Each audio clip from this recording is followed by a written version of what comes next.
السلام عليكم ورحمة الله وبركاته. الحمد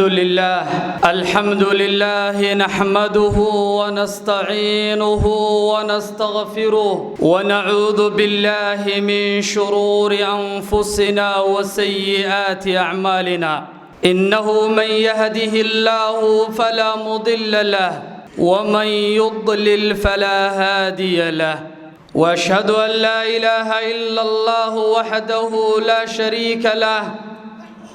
وأشهد أن سيدنا ونبينا محمدًا عبده ورسوله. بلغ الرسالة وأدى الأمانة ونصح الأمة وكشف الغمة وجاهد في الله حق جهاده حتى أتاه اليقين. وعلى آله وأصحابه ومن تبعهم بإحسان إلى يوم الدين. أما بعد عباد الله، أوصيكم ونفسي بتقوى الله تعالى. فقد قال الله تعالى: يا أيها الذين آمنوا اتقوا الله وقولوا قولا سديدا يصلح لكم أعمالكم ويغفر لكم ذنوبكم ومن يطع الله ورسوله فقد فاز فوزا عظيما. وقال تعالى: يا أيها الذين آمنوا اتقوا الله ولا تموتن إلا وأنتم مسلمون. عباد الله، ولا ليال ما أنت خطبتنا وحين كجهل دونا وأيكو صابسنت هاي الفتن في آخر الزمان وعلامات قرب الساعة. فتنت آخر الزمن هي علامات كشريعة أي تلمانتي lagu garanayo adduunyadu inay sii dhammaanayso oo xilligii la laalaabi lahaa uu soo dhawaaday. waxaa ka mid ah walaalayaal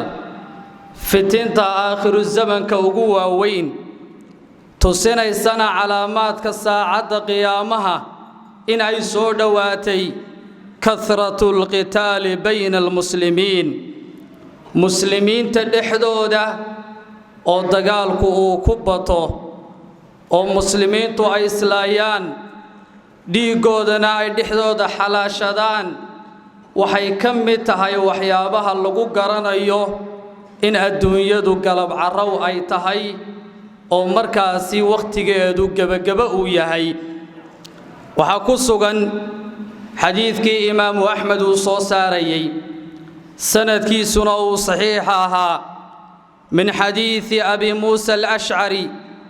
أن النبي صلى الله عليه وسلم قال: إن بين يدي الساعة الهرج. قالوا: وما الهرج؟ قال: القتل. وحول النبي عليه الصلاة والسلام ساعة قيامها هرتيد وحاهاتي إن تقال أي دعي دونان oo la islayn doona ayaa dhici doonta buuri nabigu calayhi salaatu wasalaam oo saacada istaageed iyo dhicitaankeeda ka horeynaya.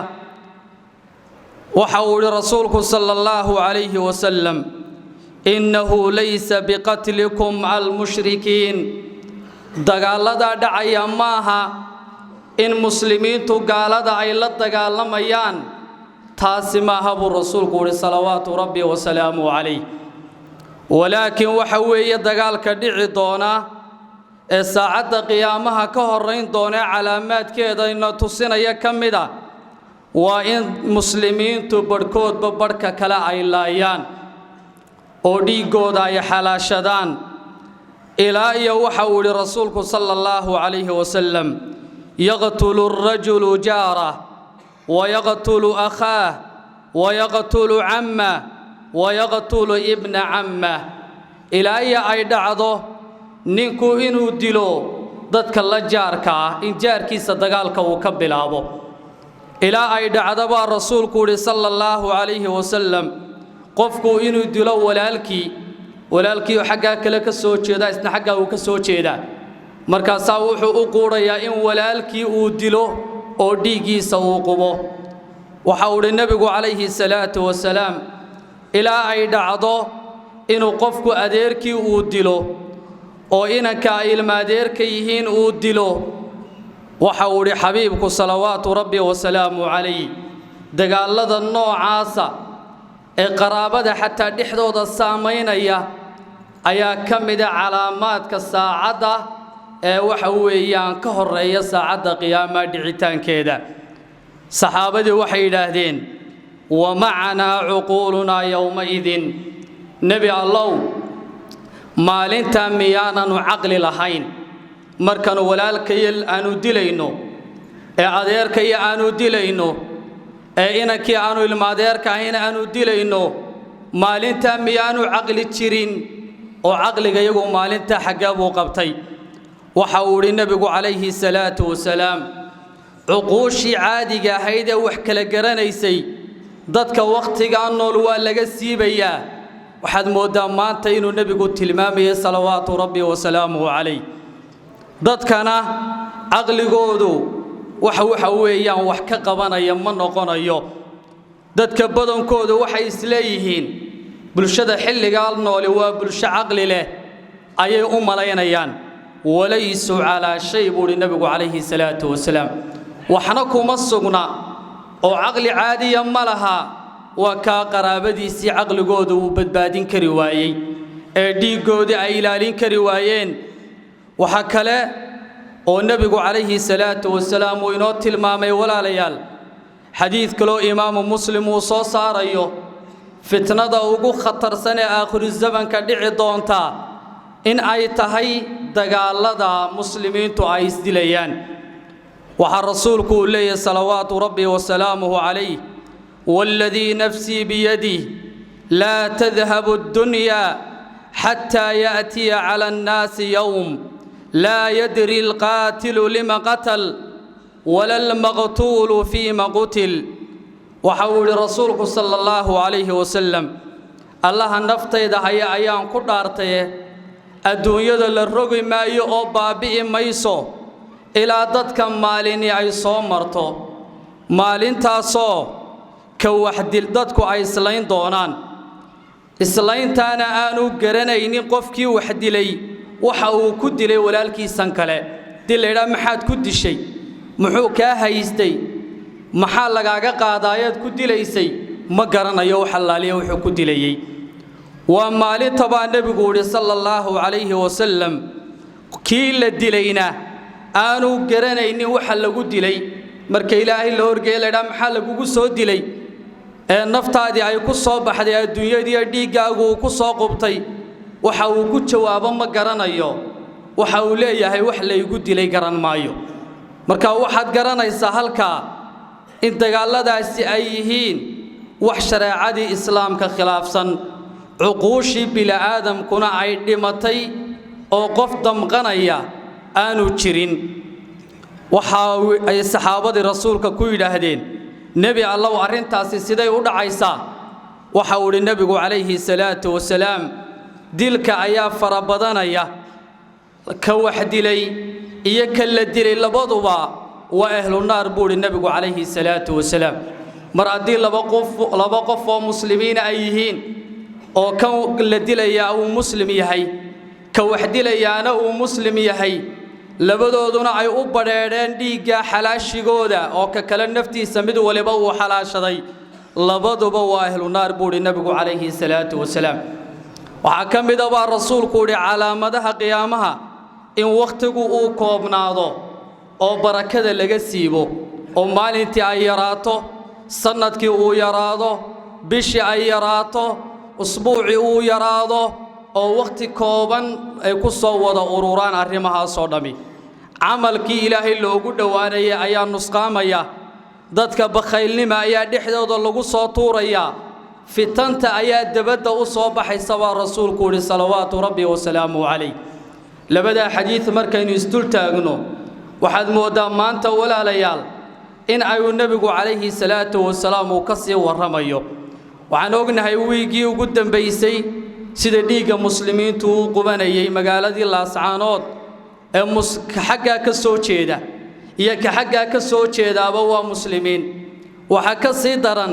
dadku maanta waa wada qaraabo way isku wada dhex jiraan waxa laga yaabaa qofka walaalkiinu halkaa ka soo jeeda ka kalena halkaa ka soo jeedo in abtigi halkaa uu ka soo jeedo inankii loo abtiga ahna fariiqa kale uu ka soo jeeda amba dhinaca kale waa dagaalada nebigu uu sheegaya sallallahu alayhi wasallam ee lagu naar mudanayo qofkana waxa fiican adduunyada maalmo kooban baa la joogaaye in aakhiradiisa uu turto oo aanay jiidanin adduunyada iyo siyaasadeedu dhaldhalaalkeedu madaxtinimadeedu xilkeedu mas'uulnimadeedu in aanay ku jiidanin ayaa loo baahan yahay oo tallaabadaad qaadaysid ba aad tiraahdid waar ilaahay subxaanahu wa tacaala muxuu ku faray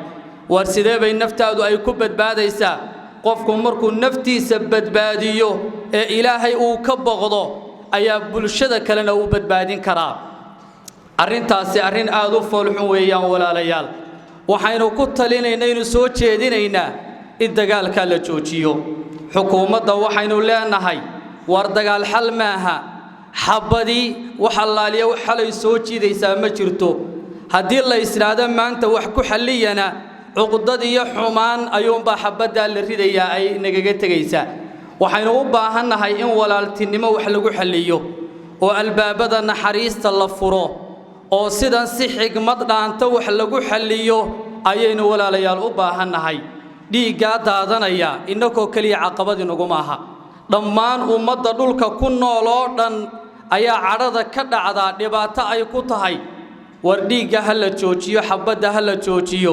xukuumadduna xal sidan dhaanta ha keento waxaa kaloo iyadana meesha aad moodo inay ka maqan tahay way dhici karaan dadku inay isqabtaan waxbaa la isku diidi karaa xukuumadda iyo shacab waa isdiidi karaa xukuumadda iyo cid kale way isdiidi karaan laakiin waxaa jirta arrin in badan aynu ku caanamaalnay oo maanta aad mooddo inaanay muuqanin arrintaasi waxa weeye xukuumaddu amba dawladdu shacabka oo weeyaanu shacabkunbay ku tiirsan tahay shacabka wanaaggiisunba iyaduna ay ku hagaagaysaa marka dhibaata ay dhacdo waxaa loo saari jiray dad caqli badan waxaa loo saari jiray culimada waxaa loo saari jiray cuqaasha sidaasaa xal lagu keeni jiray ciddaasa loo saaray ayaa dadkii caban jirayna fariinta ay u dhiiban jireen xukuumadda iyo xilligaa qofka talada hayana wixii lagu leeyahay ay wax ku hagaagi jireen ay ku biirin jireen xukuumadda waxaan leenahay waxaad moodaa booskaasi inuu maqan yahay dadkii dadka kale dhex geli lahaa ma aha in la isku sii daayo askarta iyo shacabka waxaa jira dadku kuwii indhaala'a baa ku jira war kuwii cagaala'a baa ku jira hooyadii uurka lahayd baa ku jirta ilmihii yaraa baa ku jira odaygii iyo islaantii weynayd ee aan kici karaynin meelna aanu baxsan karaynin ayaa ku jira wax alla waxaasi waa mas'uuliyad idin saaran weeye inaad albaabada aad furtaan ood si fiican wax ku xallisaan ayaa laydinka rabaa odayaashii halkaa ku shirayna waxaan leeyahay waxaa laydinka filayey in dhiiggii daadanayay iyo dadkii la leynayay si xigmadaysan aad u xallisaan laakiin taladiinnii dadkii dhiiguunbay ugu fooldhaqday wax saxa maydaan ku talinin wataa maanta dhiiggu uu qubanayo taasi waxay caddaynaysaa inay ka fog tahay laascaanood xallinteedu arrimaha odayaashu ay ku talinayaan nabadoonnada waxaa lagu yaqaanay in cumaamadoodu ay taliso oo koofiyadoodu nabad ay ka taliso markay laba shay isku dhacaan ee qof xataa qof uu dilo waa dadkii xallin jiray weeye hay-ad nabadeed ayay ahaayeen odayaasha cuqaasha iyo salaadiinta iyo waxa la midkii maanta inay idinka soo baxdo war dagaalka ha la galo oo muslimiintii ay isku lee'ato oo waxa weeyaan ay isku jabaan runtii waa arrin ina damqaysa qof kastoo iimaan laba waxaan leenahay iyagana dib isugu noqda xalkeena xabadda joojiya ilaahay subxaanahu wa tacaala ka xishooda marka koobaad shacabkana waxaan leeyahay walaalayaal qabyaaladdu waxba inoo tari mayso nebigu calayhi salaatu wasalaam waxa uu inoo tilmaamay qofka qabyaalad ku dhintaa inuu la mid yahay dadkii kufriga iyo gaalnimada ku dhimanayay haddii muusanno uu inaga dhex bilowdo war meel walba bulshadu way ku wada nooshahay qabyaaladda intaynu aasi karna aynu aasno dhibaatada halkaa ka soconaysana qof waliba xagga wanaagga ha ka eego oo qofkii aan wax ku tari karaynin ee ficil geysan karaynin isaguna waxa weeyaan ha u duceeyo in ilaahay subxaanahu wa tacaala waxa inaga qaboojiyo waxa kaloo jirta bulsho badan oo ku barakacday oo dan yara dagaalada dhacaya war inteena wax ku tari karaysaa ku tarto aynu iscaawino ilaahay subxaanahu wa tacaala waxaynu weydiisanaynaa in dhibaatada uu inaga qaboojiyo balse laakiin tala aynu ku darna barakallahu fiikum oo maskaxaynu ku darno oo aynu isu tanaasulno si ay wax inoogu hagaagaan waxa kale walaalayaal aan ku soo gabagabaynayaa fitanta aakhiru zamanka waxa kamida iyo calaamaadka saacada qiyaamaha lagu garanayo inay soo dhawaatay kathratu zalaazil dhulgariirada oo farabata inay iska soo daba noqdaan oo dhulgariira ay dhacaan sida maantaba ka dhacaysa Turkiga iyo Suuriya iyo meelaha la midka ee muslimiin badan halka waliba ay ku geeriyootay ku dhinteen waa calaamadaha ina tusinaya in adduunyadu ay gabagaba tahay mar haddaynu calaamadaha aynu arkayno cimriga intaynu harsan waa inaynu ka faa'iideysano rasuulkeenu sallallahu alayhi wasallam waxa uu leeyahay xadiidkii imaam al-Bukhari uu soo saarayay min xadiisi Abi Hurayra ayaa nabigu waxa uu la taqumu saa'a hatta yuqbadu al-ilm wa takthuru az-zalazil wa yataqarabu az-zaman wa tadhharu al-fitan waxa uu nabigu alayhi salatu wassalam saacada qiyaamuhu dhici mayso ilaa iyo dadka ahlul cilmiga adduunyada laga waayo cilmiga waa buuxa laakiin dadkii aqoonta u lahaa ayaa yaraanayo culimadii ayaa maranaysa saacada qiyaamuhu dhici mayso ilaa dhulgariiradu ay farabataan oo arrimahaasi ay soo noqnoqdaan saacada qiyaamuhu dhici mayso ilaa waqtiga barakada laga qaado sida maanta aynu arkayno ilaa fitnadu ay dabada u soo baxdo oo fitnadii dabada ay timaado saacada qiyaamuhu dhici mayso buu nabigu calayhi salaatu wasalaam xakamida calaamaadka lagu garanayo saacada qiyaamaha soo dhawaanshiyaheedii adduunyadu inay gabagaba tahay waxa weeyaan arrimaha in loo dhiibo dad aan ehel u lahayn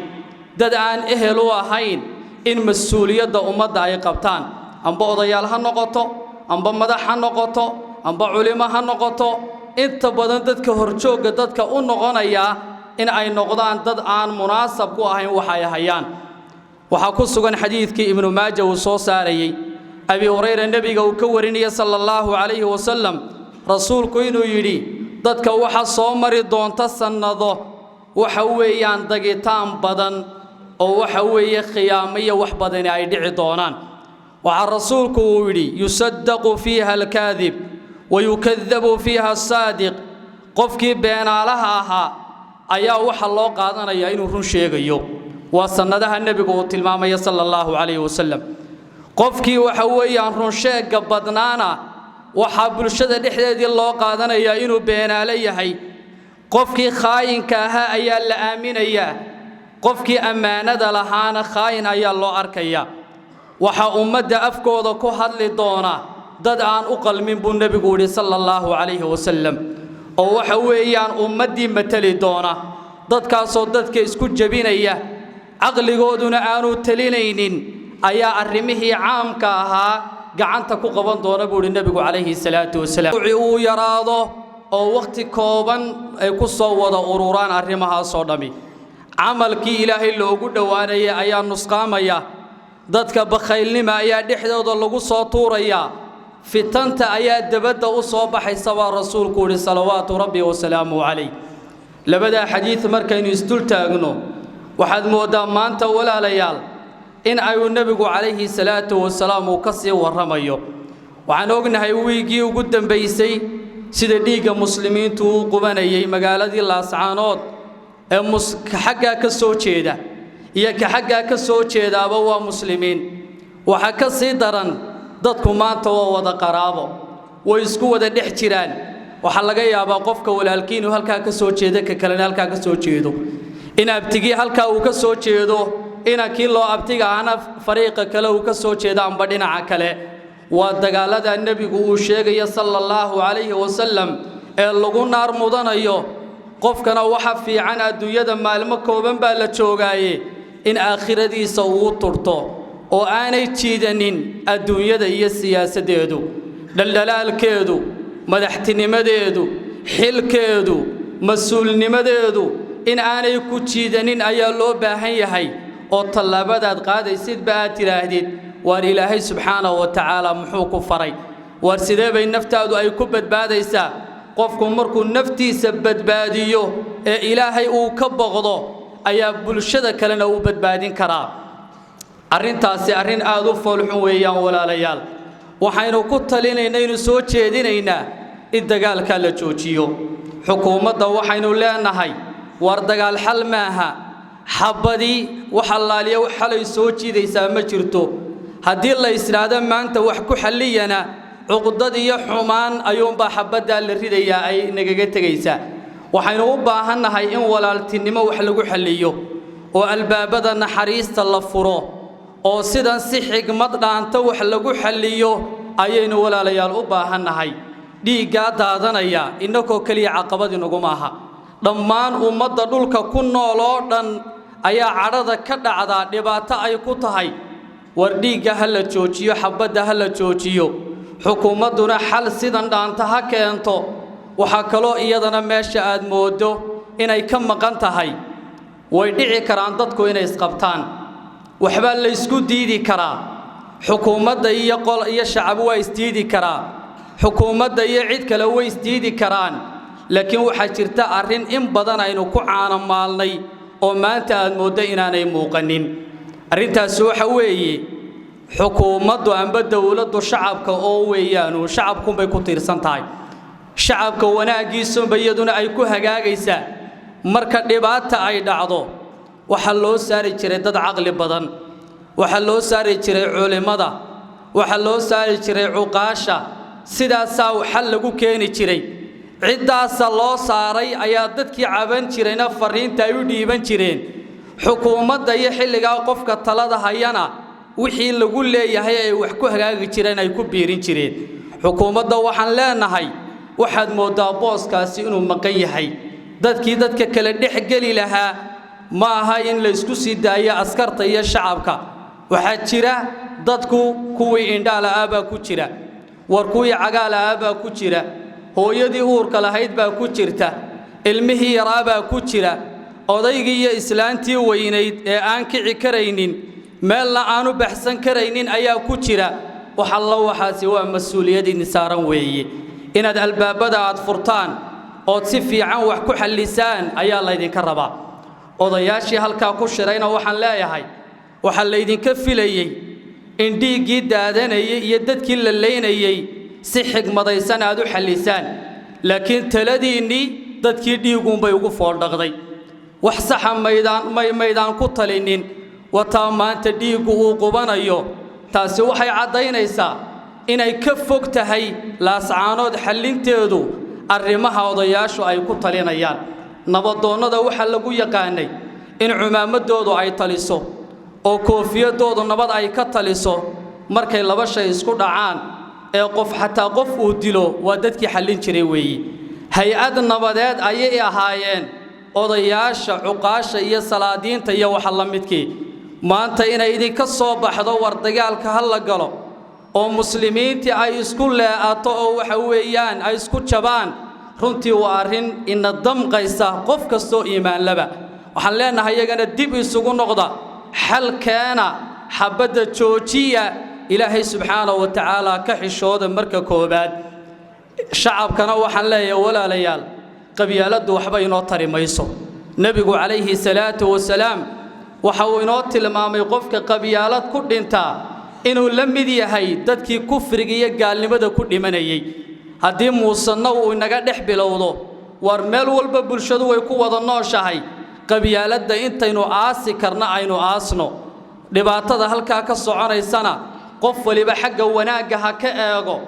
oo qofkii aan wax ku tari karaynin ee ficil geysan karaynin isaguna waxa weeyaan ha u duceeyo in ilaahay subxaanahu wa ta'aala waxa inaga qaboojiyo waxa kaloo jirta bulsho badan oo ku barakacday oo dan yara dagaalada dhacaya war inteena wax ku tari karaysaa ku tarto aynu iscaawino ilaahay subxaanahu wa ta'aala waxaynu weydiisanaynaa in dhibaatada uu naga qaboojiyo balse laakiin tala aynu ku darna barakallahu fiikum oo maskaxaynu ku darno oo aynu isu tanaasulno si ay wax inoogu hagaagaan waxa kale walaalayaal aan ku soo gabagabaynayaa fitanta aakhiru zamanka waxa kamida iyo calaamaadka saacada qiyaamaha lagu garanayo inay soo dhawaatay kathratu zalaazil dhulgariirada oo farabata inay iska soo daba noqdaan oo dhulgariira ay dhacaan sida maantaba ka dhacaysa Turkiga iyo Suuriya iyo meelaha la midka ee muslimiin badan halka waliba ay ku geeriyootay ku dhinteen waa calaamadaha in tusinaya in adduunyadu ay gabagaba tahay mar haddaynu calaamadaha aynu arkayno cimriga intaynu harsan waa inaynu ka faa'iideysano rasuulkeenu sallallahu alayhi wasallam waxa uu leeyahay xadiiskii imaam al-Bukhari uu soo saarayay min xadiisi Abi Hurayra ayaa nabigu waxa uu la taqumu saa'a hatta yuqbadu al-ilm wa takthuru az-zalazil wa yataqarabu az-zaman wa tadhharu al-fitan waxa uu nabigu alayhi salatu wasalaam saacada qiyaamuhu dhici mayso ilaa iyo dadka ahlul cilmiga adduunyada laga waayo cilmiga waa buuxa laakiin dadkii aqoonta u lahaa ayaa yaraanaya culimadii ayaa maranaysa saacada qiyaamuhu dhici mayso ilaa dhulgariiradu ay farabataan oo arrimahaasi ay soo noqnoqdaan saacada qiyaamuhu dhici mayso ilaa waqtiga barakada laga qaado sida maanta aynu arkayno ilaa fitnadu ay dabada u soo baxdo oo fitnadii dabada ay timaado saacada qiyaamuhu dhici mayso buu nabigu calayhi salaatu wasalaam xakamida calaamaadka lagu garanayo saacada qiyaamaha soo dhawaanshiyaheedii adduunyadu inay gabagaba tahay waxa weeyaan arrimaha in loo dhiibo dad aan ehel u lahayn in mas'uuliyadda ummadda ay qabtaan amba odayaal ha noqoto amba madax ha noqoto amba culimo ha noqoto inta badan dadka horjooga dadka u noqonaya in ay noqdaan dad aan munaasab ku ahayn waxa ay hayaan waxa ku sugan xadiiskii ibnu maajah uu soo saarayay abi hurayra nabiga uu ka warinaya sallallahu alayhi wasallam rasuulku inuu yiri dadka waxa soo mari doonta sanado waxa weeyaan dagitaan badan oo waxa weeye qiyaamaya wax badan ay dhici doonaan waxa rasuulku uu yiri yusaddaqu fiha al-kadhib wa yukadhabu fiha as-sadiq qofkii beenaalaha ahaa ayaa waxa loo qaadanaya inuu run sheegayo waa sanadaha nabigu uu tilmaamay sallallahu alayhi wasallam qofkii waxa weeyaan run sheega badnaana waxa bulshada dhexdeedii loo qaadanaya inuu beenaale yahay qofkii khaayinka ahaa ayaa la aaminayaa qofkii amaanada lahaana khaayin ayaa loo arkaya waxa ummadda afkooda ku hadli doona dad aan u qalmin buu nabigu yiri sallallahu alayhi wasallam oo waxa weeyaan ummadii matali doona dadkaasoo dadka isku jabinaya aqligooduna aanu talinaynin ayaa arrimihii caamka ahaa gacanta ku qaban doona buu nabigu alayhi salaatu wasalaam had moodaa inaynu maanta nabigu ka hadlayay salawaatu rabbi wa salaamu alayhi aqulu qawli hada واستغفر الله لي ولكم واستغفروه انه هو الغفور الرحيم الحمد لله رب العالمين والعاقبة للمتقين ولا عدوان إلا على الظالمين واشهد ان لا اله الا الله وحده لا شريك له واشهد ان سيدنا ونبينا محمدا عبده ورسوله اما بعد عباد الله أوصيكم ونفسي بتقوى الله تعالى فقد قال الله تعالى في محكم تنزيله وهو أصدق القائلين يا أيها الذين آمنوا اتقوا الله ولتنظر نفس ما قدمت لغد واتقوا الله إن الله خبير بما تعملون ثم صلوا وسلموا على من زاده الله شرفا وتعظيما كما أمرنا الله تعالى بقوله جل وعلا إن الله وملائكته يصلون على النبي يا أيها الذين آمنوا صلوا عليه وسلموا تسليما اللهم صل على محمد وعلى آل محمد وبارك على محمد وعلى آل محمد كما باركت على إبراهيم وعلى آل إبراهيم في العالمين إنك حميد مجيد. اللهم اغفر للمؤمنين والمؤمنات والمسلمين والمسلمات الأحياء منهم والأموات. ارحمنا برحمتك يا أرحم الراحمين. ربنا آتنا في الدنيا حسنة وفي الآخرة حسنة وقنا عذاب النار. اللهم ول أمورنا خيارنا ولا تول أمورنا شرارنا، وارفع مغتك وغضبك عنا يا أرحم الراحمين. عباد الله، إن الله يأمر بالعدل والإحسان وإيتاء ذي القربى وينهى عن الفحشاء والمنكر والبغي يعظكم لعلكم تذكرون. فاذكروا الله العظيم يذكركم وعلى نعمه يزدكم ولذكر الله أكبر والله يعلم ما تصنعون. وأقم الصلاة.